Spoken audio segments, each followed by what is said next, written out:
তারা যদি মব করতে চায় প্রকাশ্যে মব করতে হবে। তারা যদি দেয়াল লিখে, আপনার ছাত্র শিবির হিসেবে দেয়াল লিখবেন যে আমরা বিগত 5 আগস্ট পরবর্তী সময়ে প্রায় 2 বছর হয়ে গেল আমরা যে সম্প্রীতিমূলক ক্যাম্পাস ছাত্র রাজনীতি চালু রেখেছিলাম, সেগুলোতে সাময়িক বিঘ্ন ঘটেছে। তার নেপথ্যে যে কারণে থেকে থাকুক, সেই বিষয়টি আমরা অনুধাবন করে আমরা ঢাকার এবং ঢাকার বাইরের সকল বিশ্ববিদ্যালয়, শীর্ষ বিশ্ববিদ্যালয়গুলো, কলেজ ইউনিট এবং মহানগর ইউনিটকে আনুষ্ঠানিকভাবে ডেকে আমরা সাংগঠনিক জরুরি মতবিনিময় সভা করেছি এবং সেখানে আজকের এই সাংগঠনিক সভায় আমরা আমাদের সকল ইউনিট থেকে মতামত গ্রহণ করেছি। সেই মতামত এবং নির্দেশনা প্রদান করেছি। যে মতামতগুলো উঠে এসেছে, সবাই এক বাক্যে সবাই যে বলেছে যে ক্যাম্পাসগুলোতে মূল সমস্যা হচ্ছে যে একটি গুপ্ত সংগঠন যে গুপ্ত রাজনীতি চালু রেখেছে, যেখানে আমরা অধিকাংশ ক্যাম্পাসে জানতে পারলাম কোনো জায়গায় 2 সদস্য বিশিষ্ট কমিটি, কোনো জায়গায় 5 সদস্য বিশিষ্ট কমিটি, কিন্তু 1.5 বছর যাবৎ এখানে মব হয়েছে। তাহলে এই মবগুলো কারা করলো?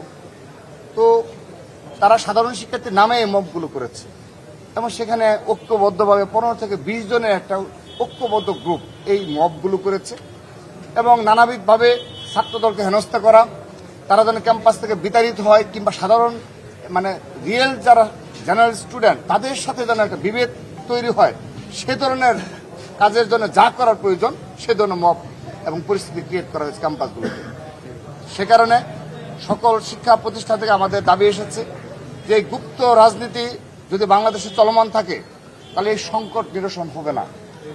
দ্বিতীয়ত, সোশ্যাল মিডিয়ার যে অব্যাহত প্রপাগান্ডা, এবং সেখানে অবশ্যই আমরা অকপটে স্বীকার করব যে আমাদেরও বেশ কিছু নেতাকর্মী রয়েছে যারা প্রতি উত্তরে এই যে ধারাবাহিক প্রপাগান্ডা অব্যাহত মাসের পর মাস যে মিথ্যাচার প্রপাগান্ডা চলছে, তখন কাউন্টার হিসাবে তারাও অবশ্যই এখানে বেশ কিছু আইডি থেকে তারাও কিন্তু স্বাভাবিকভাবেই আমাদের কাঙ্ক্ষিত যে আচরণ সেগুলো করে নি। আমরা তাদেরকে সতর্ক করেছি যে যতই প্রপাগান্ডা হোক না কেন, ষড়যন্ত্র হোক না কেন, কোনো ষড়যন্ত্রের ফাঁদে পা দেওয়া যাবে না। তো আমরা এইটিও আজকে নির্দেশনা দিয়েছি, কিন্তু আমাদের আজকের এই সাংগঠনিক সভায় এই বিষয়টি উঠে এসেছে যে সোশ্যাল মিডিয়ায় যেন এই ধরনের গুপ্ত সদস্যদের তৎপরতা বন্ধ করা হয়, সেজন্য ব্যবস্থা নিতে হবে। তা না হলে এই ধরনের ভুয়া ফটো কার্ড শতবার ছড়িয়ে দিয়ে পরিকল্পিতভাবে বাংলাদেশকে এবং ক্যাম্পাসকে অস্থিতিশীল করা হবে বলে তারা শঙ্কিত সন্দেহ প্রকাশ করেছে। কিন্তু আমরা বলেছি যত যাই হোক ক্যাম্পাসকে সাধারণ শিক্ষার্থীদের পাশে থাকার জন্য যা করণীয় তাই করতে হবে। কোনোভাবেই কোনো ক্যাম্পাস যেন অস্থিতিশীল না হয় সেজন্য আমরা সর্বোচ্চ ধৈর্য এবং সংযম প্রদর্শন করব। এবং এই দুটো বিষয় উঠে এসেছে। এবং তৃতীয়ত আরেকটি বিষয় যে আমরা আজকের এই সাংগঠনিক সভা শেষে ইসলামী ছাত্র শিবিরকে আহ্বান জানাচ্ছি, দয়া করে আপনারা আমাদের এই নিবেদন বারবার অনুরোধ করছে আপনাদের যে গুপ্ত রাজনীতি থেকে বের হয়ে আসুন। ক্যাম্পাসে আপনাদের নেতাকর্মী তারা যদি মব করতে চায় প্রকাশ্যে মব করতে হবে। তারা যদি দেয়াল লিখে, আপনার ছাত্র শিবির হিসেবে দেয়াল লিখবেন।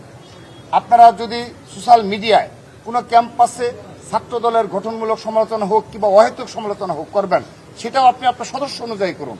কিন্তু এগুলো না করে আপনারা গুপ্ত অবস্থায় যা ইচ্ছে তাই বলে যাবেন, যেভাবে ইচ্ছে ঐক্যবদ্ধভাবে মব করবেন, তারপর সোশ্যাল মিডিয়া প্রপাগান্ডা ছড়িয়ে একটি অস্থিতিশীল ক্যাম্পাস তৈরি করবেন। দয়া করে এই প্রক্রিয়া থেকে বের হয়ে আসুন। আপনাদেরও কোনো লাভ হবে না, আপনাদেরও অনেক ভবিষ্যতে এই কারণে আপনাদের অনেক বড় ধরনের ক্ষতির সম্মুখীন হতে হবে, কারণ ইতিহাস থেকে দায় আপনারা কখনো পাবেন না।